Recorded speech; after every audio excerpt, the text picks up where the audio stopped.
Today we're going to go through how to clean a stall. This is Beauty's stall. It's been a few days. She's been out most of the time, but we have not got it cleaned. So we're going to cover how to actually clean the stall.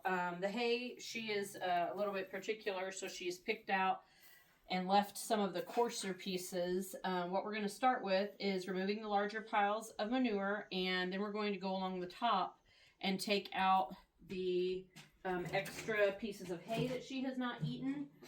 We're going to discuss as I'm going some of the reasons why we need to clean the stall.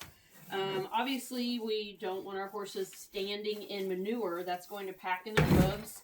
It can actually lead to thrush, which is a bacterial infection and deterioration of the hoof caused from wet material, wet mud, manure mixed in, left in the hoof for an extended period of time, and that is going to possibly impact the hoof. So we want to make sure that we are checking that. The other thing I'm going to do is I go down a little bit. If I see where it's darker, that is actually a wet spot, and I'm going to take that out.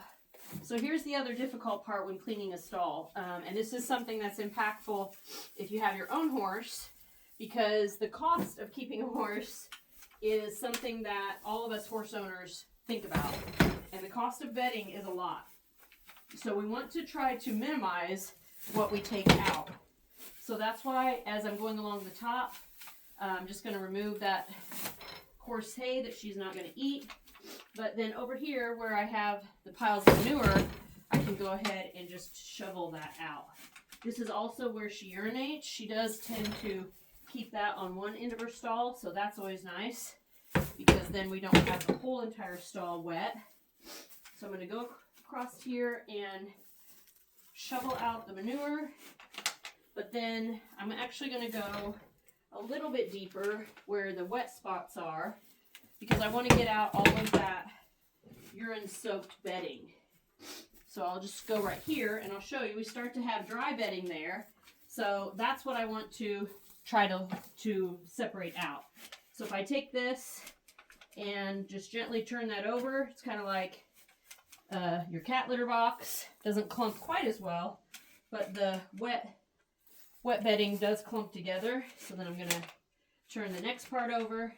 Make sure you're not pushing too hard so you don't break your future fork.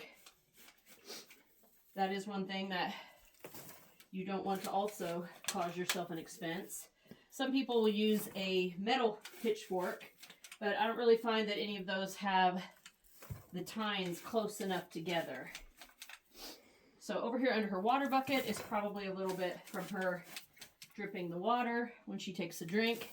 So we're just going to take all of that out. So we're not going to be able to finish this in one wheelbarrow, but in this area where she's urinated, I'm going to keep moving my way out until I find the edge. And there I just did, because this next edge is drier bedding. You can see there, that's a lot drier. So I'm just taking out the clumped parts.